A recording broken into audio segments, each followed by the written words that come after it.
प्यारे बच्चों, आज हम कक्षा 6 विषय हिंदी के पाठ 5 अक्षरों का महत्व का अध्ययन करेंगे। तो बच्चों, कल हमने इस पाठ को समझ लिया था। आज हम इस पाठ के प्रश्न उत्तर का अध्ययन करेंगे। तो बच्चों, हम इस पाठ में आए शब्दार्थ को देखते हैं। पहला, तादाद। तादाद मतलब संख्या। अनादिकाल। अनादिकाल का मतलब जो सदा से चला आ रहा हो। प्रागैतिहासिक मानव, इसका अर्थ है इतिहास में वर्णित काल के पूर्व का मानव। गोतक। गोतक का मतलब है सूचक। सिलसिला। सिलसिला का मतलब है क्रम। पीढ़ी। पीढ़ी का मतलब है किसी जाति, कुल या व्यक्ति की वंश परंपरा की कोई कड़ी। ये तो हुए शब्दार्थ। अब हम इसके बहुविकल्पी प्रश्नोत्तर देखते हैं। पहला प्रश्न है, अक्षरों की खोज का सिलसिला लगभग कब शुरू हुआ? सबसे पहले 1000 साल पहले, दूसरा 10,000 साल पहले, तीसरा 6,000 साल पहले, चौथा 2000 साल पहले। तो इसका उत्तर तुमको कॉपी के अंदर लिखना है। इसका उत्तर है 6,000 साल पहले। अब इसका दूसरा प्रश्न है, धरती कितने साल पुरानी है? पहला 4 अरब साल, दूसरा 5 अरब साल, तीसरा 3 अरब साल, चौथा 6,000 साल। तो इसका उत्तर है 5 अरब साल। इसका तीसरा प्रश्न है, गांवों का विकास कितने वर्ष पूर्व हुआ? तो पहला है 8,000, दूसरा 12,000, तीसरा 6,000, चौथा 10,000। तो इसका उत्तर है 10,000। इसका चौथा प्रश्न है, अक्षर ज्ञाने से पहले मनुष्य किस प्रकार संदेश भेजता था? पहला आवाज़ रिकॉर्ड करके, दूसरा चिल्लाकर, तीसरा चित्रों के माध्यम से, चौथा घंटी बजाकर। तो इसका उत्तर है चिल्लाकर। अब हम इसका पांचवा प्रश्न देखते हैं। स्थायी भाषा कौन सी है?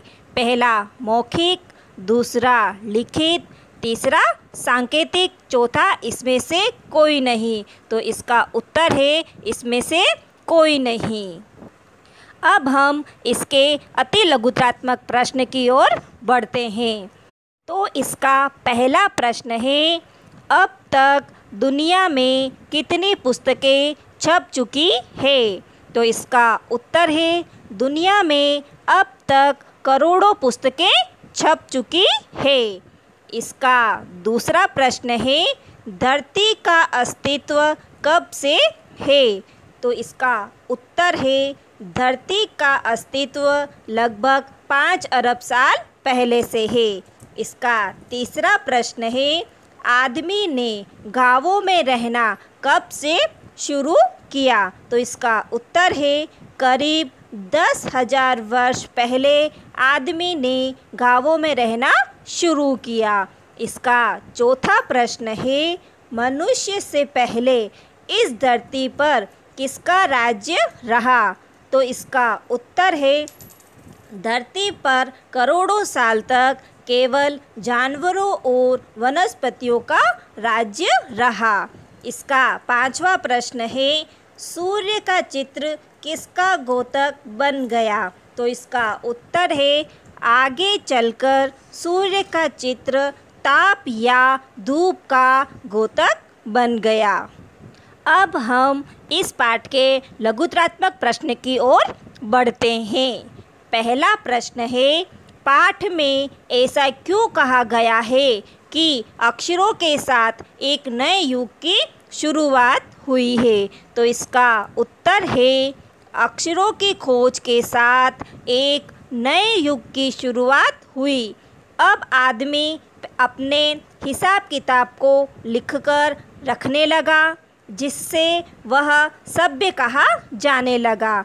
आदमी के लिखना आरंभ करने से ही इतिहास का आरंभ हुआ और एक पीढ़ी के विचार दूसरी पीढ़ी तक पहुंचने लगे। इसी के साथ विकास गति तेज हुई।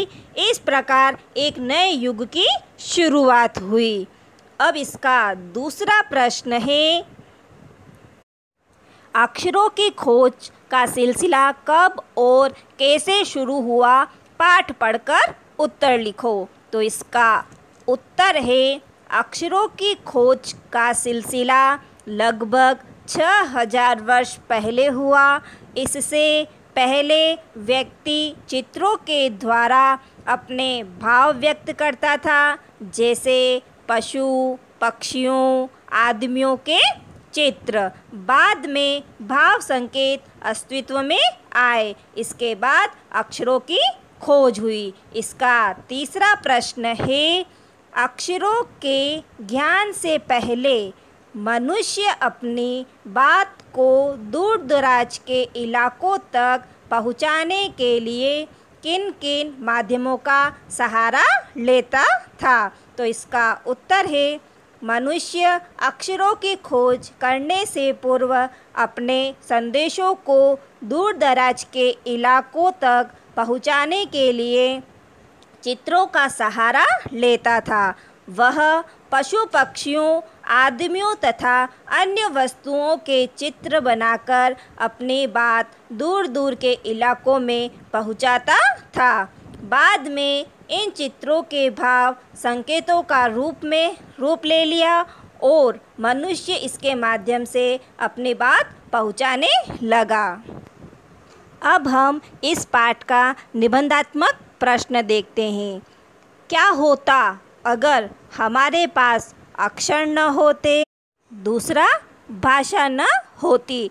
अब हम इनके प्रश्नों के उत्तर देखते हैं। पहला, अगर हमारे पास अक्षर का ज्ञान न होता तो हम आज भी हजारों वर्ष पहले वाली दुनिया में भटकते, भावों विचारों को लिखकर व्यक्त न कर पाते। तब तक हम अपना ज्ञान अगली पीढ़ी तक नहीं पहुंचा पाते और हमारा पूर्ण विकास नहीं हो पाता।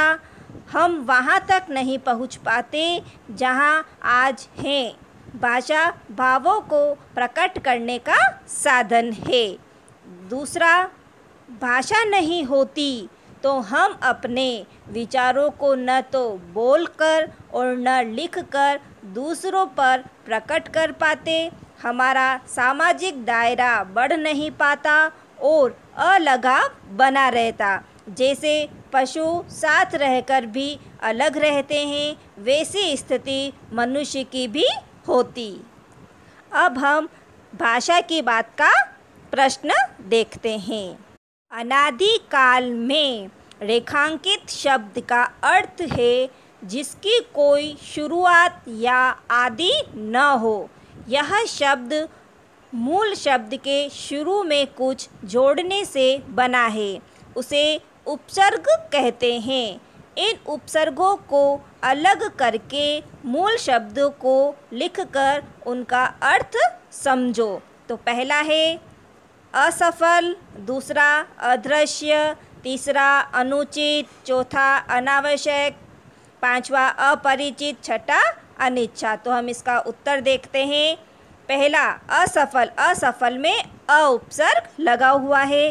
अदृश्य, अदृश्य में भी अ उपसर्ग है। अनुचित, अनुचित में अन उपसर्ग लगा हुआ है। अनावश्यक, अनावश्यक में अन उपसर्ग लगा हुआ है। अपरिचित, अपरिचित में अ उपसर्ग लगा हुआ है। अनिच्छा, अनिच्छा में अन उपसर्ग लगा हुआ है। अब हम इनके अर्थ को समझते हैं। सफल, सफल मतलब कामयाब। दृश्य, दृश्य मतलब जो दिखाई देता है। तीसरा उचित, उचित मतलब ठीक। चौथा आवश्यक, आवश्यक मतलब जरूरी। परिचित, परिचित मतलब जानकार।